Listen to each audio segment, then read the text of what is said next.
So today I am just going to tell you the steps you have to do that. So this is my equation, right? So let me write this equation in U. So what is the equation? Del P equal to, let me just put f of x is equal to minus. So what do you get? So what are the terms you will get? Let me write this term first. So d del to 3 del x2. Then from there, what do you get? Plus u prime x by gamma del p del x plus u double prime of x by right? So where does it look like a Schrodinger equation?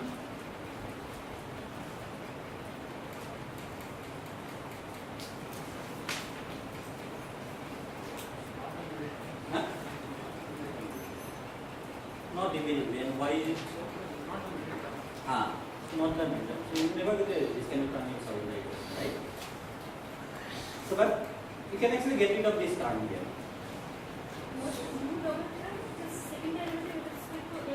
Second derivative with respect to x. But it is some term, doesn't matter, some term. It's there in the Schrodinger equation. Some term. So this term is there. Is it in presence of magnetic field you get this linear term? Momentum becomes del del x minus a. Okay, there is no magnetic field, let's say. It's just a particle in some potential. I mean, I'm saying that in the Schrodinger equation also you get linear term. Okay, yeah. So how do you get rid of that linear term then?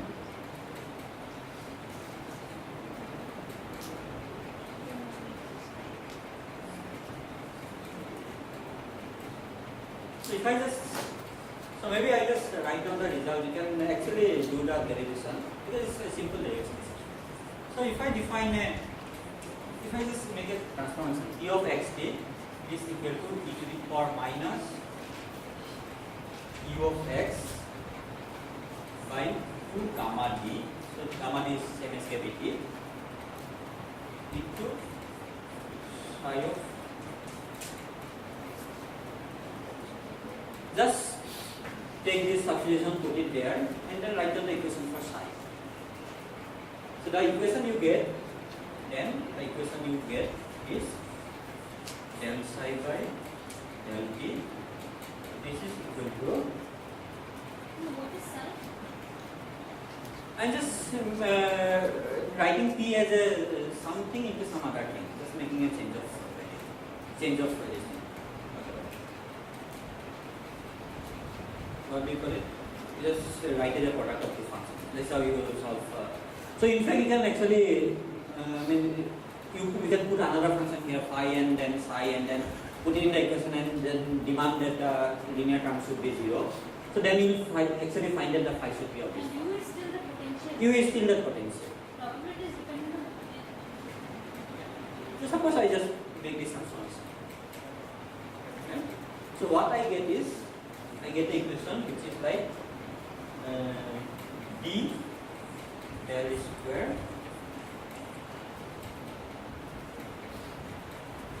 minus v of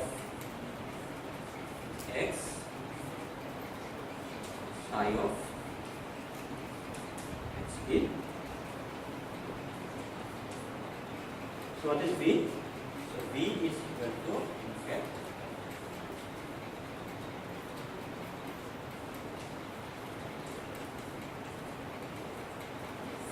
by 4 plus 15.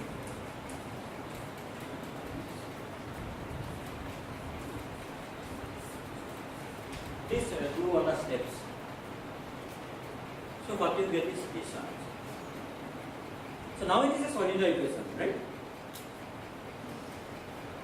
I just put a minus sign here, plus sign here, and minus sign here, and this is a Schrodinger equation in that imaginary dimension. So therefore, I is in fact the wave function of a quantum problem with this potential. Right? So if I have a Brownian motion in some potential, so when I transform to a Schrodinger equation, so I get a different potential. It's not as if it's not same as the whatever quantum mechanics problem in that potential.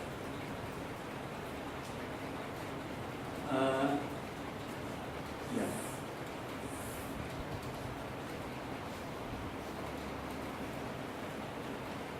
Actually, since UX comes as a in the, I mean, like he said that in the for the magnetic field you have may have a linear term. Since it's coming something exponential, in the quantum case it might be that it picks up a complex phase, so it's like a phase transformation. Yeah. So it will actually has a connection. Yeah. It's not the same. Okay. Kind of. So in fact you can do the, so I'm just going to solve one problem now because it is useful because there are, now if I want to solve this problem, where u of x is half x, so lambda by 2 x. So dx dt equal to minus lambda by gamma x plus Brownian motion in a harmonic potential. So this process is called SE.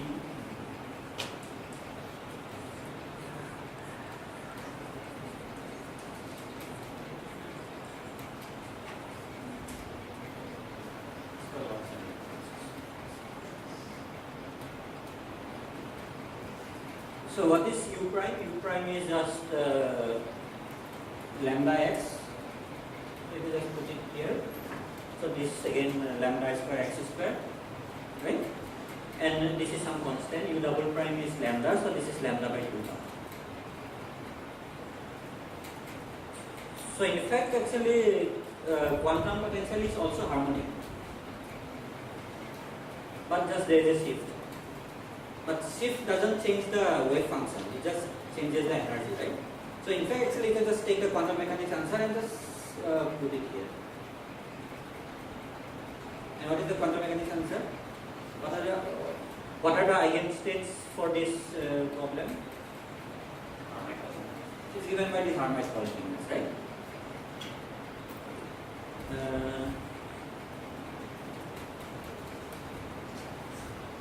So in fact, maybe I just put it in a different form, which is because because here you have to write psi in terms of the Hermite polynomials and then find the normalized matrix, right? So let me just put it in a slightly different form, which may be, I don't know, it depends on personal taste, maybe. Yeah, it may be.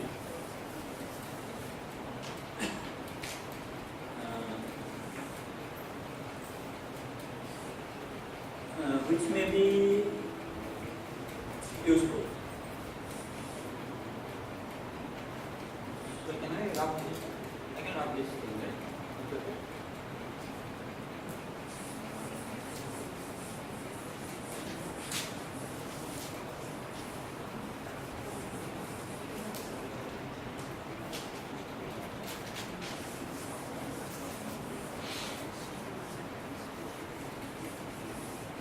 Yeah, maybe I should have kept this.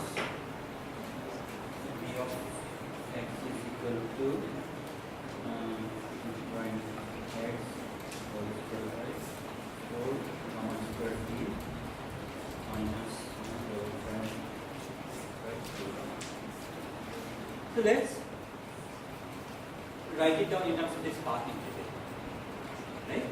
So you said p of, you just follow the same step, p of theta is proportional to e to the power minus 1 by 4t theta square tau theta t. Then you go to the x space. So when you go to x space, proportional to, there is something here, e to the power minus 1 by 4t. What is dx? What is eta? Eta is this one. substitute theta. So what I get is dx dt whole square plus u prime x by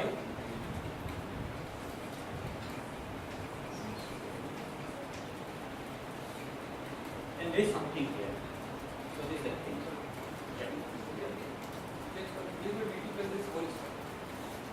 Yeah, dx by dt plus this whole square.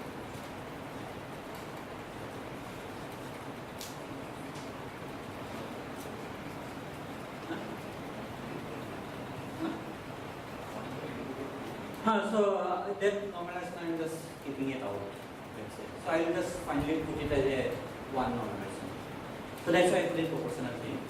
But there is something else also there.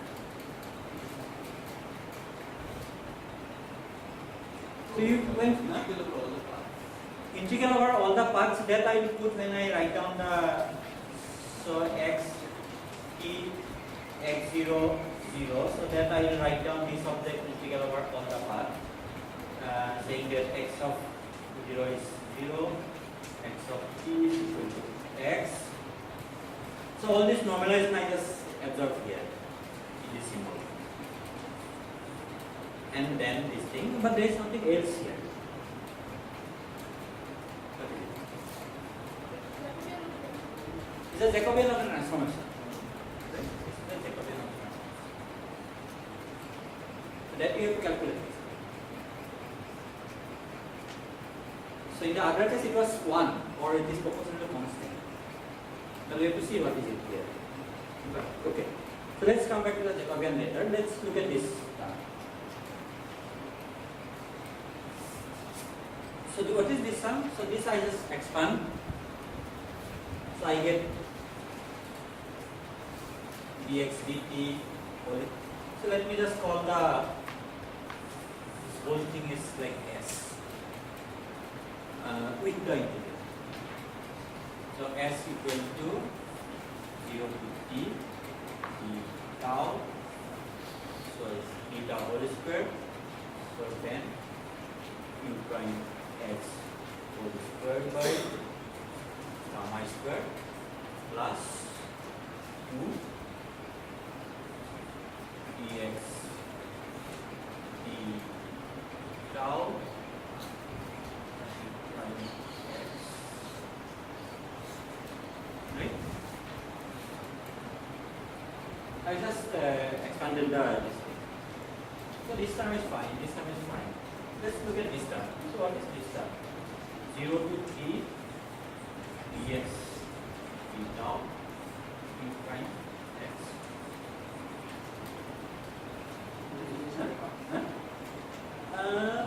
Yeah, I can do integration by parts, or it's actually just a so it's like complete this thing. So what is this object? Sorry.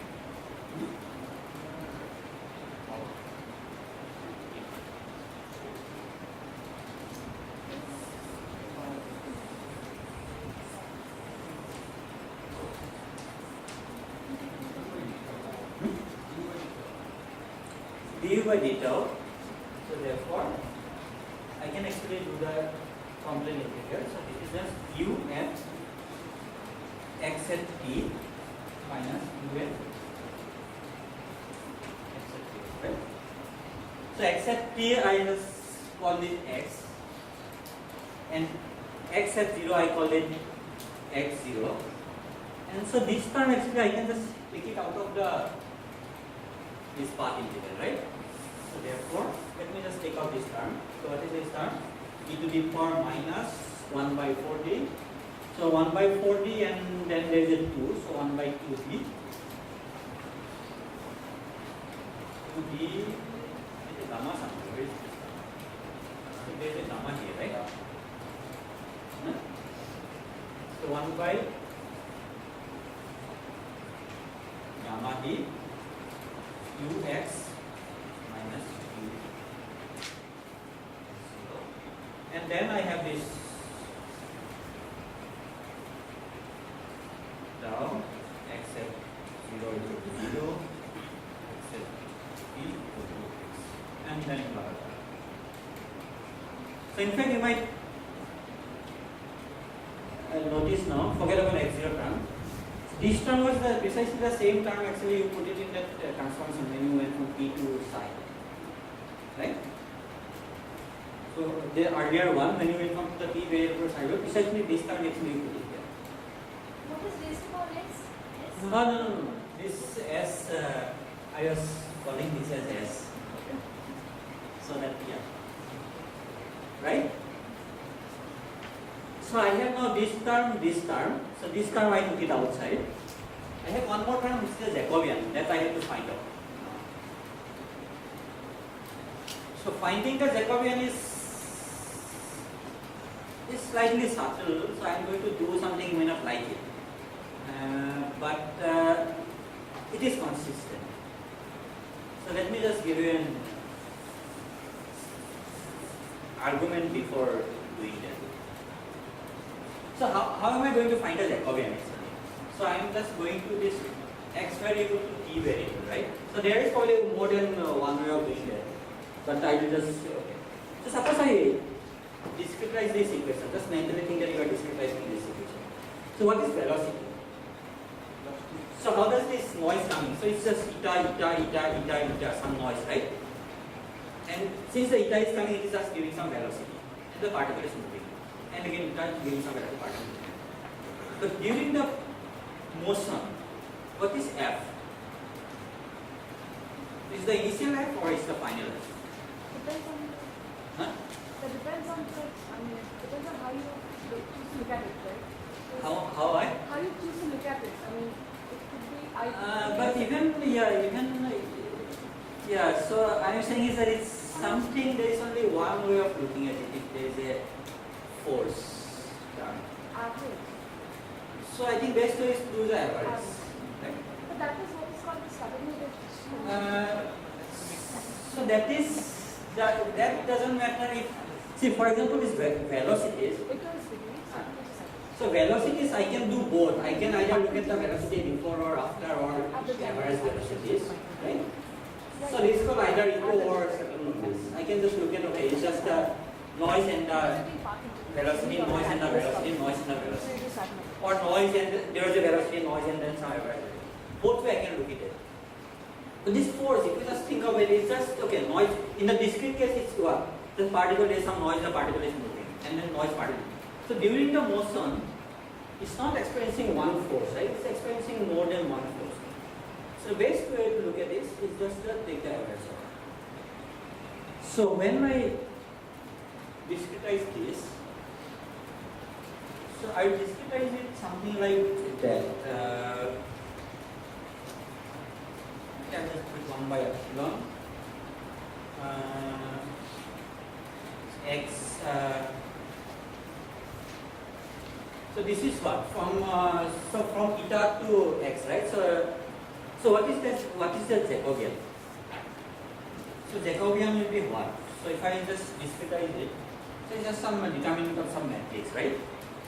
And what is that matrix? It will be like, we'll have this d eta term here, and this dx term here, right? And d eta is here, let's say, so let me just discretize it. So I discretize it such that, okay, 1 by epsilon x at t plus epsilon minus x at t. So so I just come to it. So this is, let me just put the force term on the other side. So this is equal to minus 1 by gamma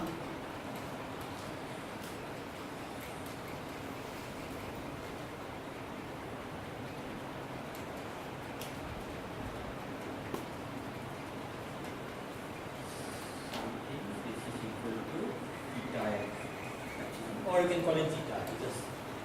Just think. So basically, I am not going to worry about this factor. So you can either call it eta or zeta. So it's some nodes, right? So this one, what I am going to put is, I am going to put f at x at t plus epsilon plus f at x at t, so f depends on the positions, right, and divided by t. So this factor 2 is very important. This is equal to eta, let me call it eta epsilon.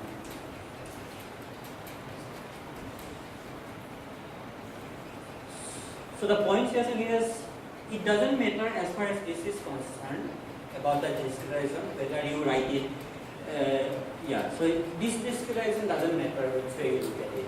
Either, so you can write it t plus epsilon and t minus epsilon by over the epsilon. So this one doesn't matter. So it doesn't matter whether you look at it go way or the other way. But here it matters, and also I mean that I don't know what is the rigorous argument for this, but I mean I can just give a physical argument like this, and you will find something that it gives consistent answers. Yeah. So I don't know if there is a rigorous argument. So now, so this is what? This is, let's say, eta at 0, eta at 0, eta at 0, and this is at x at 0, x at epsilon, and it goes like up to this one, right? Similarly, now this eta at 1, eta at not 1, epsilon, epsilon. So this is how you write down the Jacobian region. In one row you fix one this thing, and the other thing you fix the other, right? I forgot which way you fix that, but doesn't matter because you find one other. So therefore you will see that you will get. So if you look at this equation, so you are taking this derivative of this object with respect to x, right? So there are only two terms which can exist when you take derivative with respect to x of t and x of t plus epsilon, right? So therefore, when you take the derivative, there will be one term which is the diagonal terms, and there will be only one of diagonal terms. That depends on how you define this thing. Either it will be on the top or it will be on the bottom, and you have to just find the determinant of this matrix. So determinant will be basically, since it's just a diagonal plus one of diagonal, it's just a product of the diagonal terms, right? Right? So what is the product of the diagonal terms? So what is the diagonal term? Diagonal terms is d eta epsilon at t divided by x at t, right?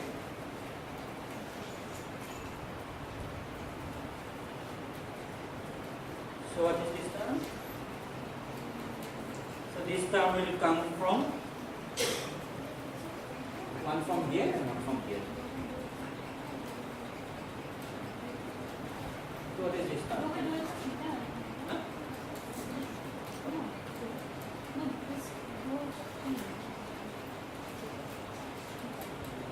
Is it a problem? So what is this term? X of t. Del eta of eta epsilon, but forget about the epsilon term here. So del eta epsilon by del x at t. Del eta epsilon. Epsilon because I just put a symbol when I discretize it, but that's not important. So that epsilon will give me some factors which will just go away. So I am not going to worry about the factors. So this gives me what? Minus 1 by epsilon.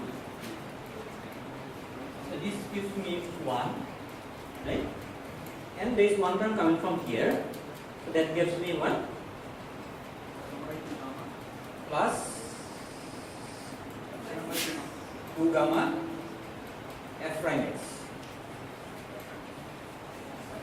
F prime x at t, whatever t is. Right? Because if I differentiate this one, it is 0 because I am differentiating with respect to x at t, so I just get this term. So this is just f prime, right? Huh? There is a epsilon term also here, which is very important. Right? So now, so what is this product? So imagine, so this is over all time, right? So I will have this term for all time. And imagine you are just discretizing time in steps epsilon and there are n of them. So just mentally think that there are n such terms. So this, therefore,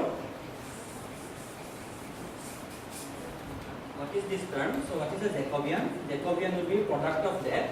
But each product will have this 1 by epsilon term. So that I will just forget it.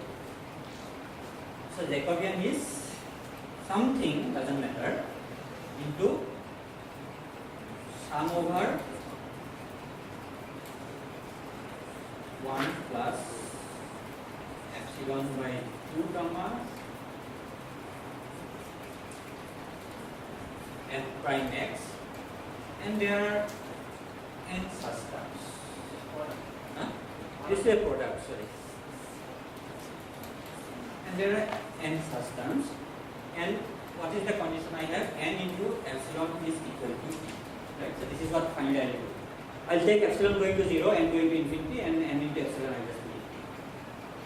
Right? So this is in fact equal to this product. So if I just do this product, what do I get? So this is in fact m, let me put it n, and this in the limit epsilon goes to 0, I just put this in an exponential of epsilon f prime at x at t. So this is over t, right? This product.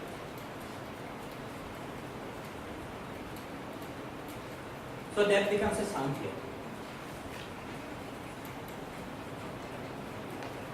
So this product becomes a sum.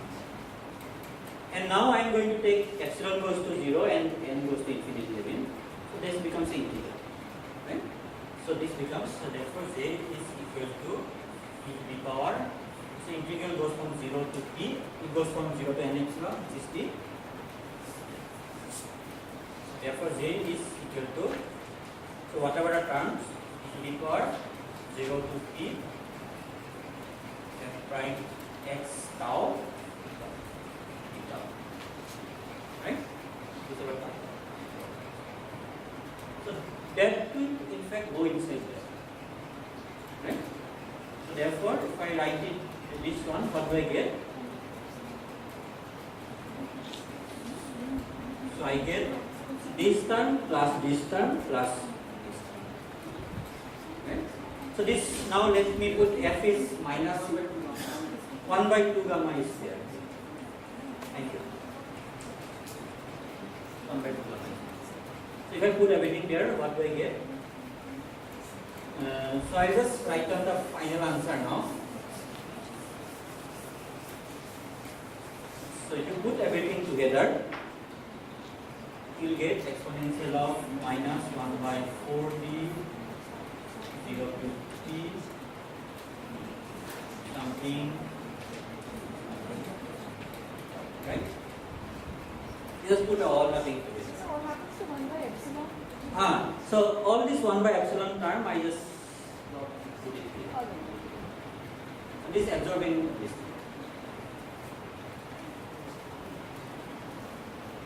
Because finally that I can just take care of it by just the normalization of that. Yeah. So this is this. So this is inside thing whatever you put it basically. So you have this term and the term coming from this one. So this in fact you can write it as x, this object. Only this object. So this you can write it as x e to the power minus ht x0. So where h is in fact equal to minus x cross square by 2m del square del x square plus d of x, and what is a square by 2m? Just right, and this v is in fact same as this v. So if you just after that it's straightforward actually, just put everything and just do the algebra. So there is nothing more. So therefore for this problem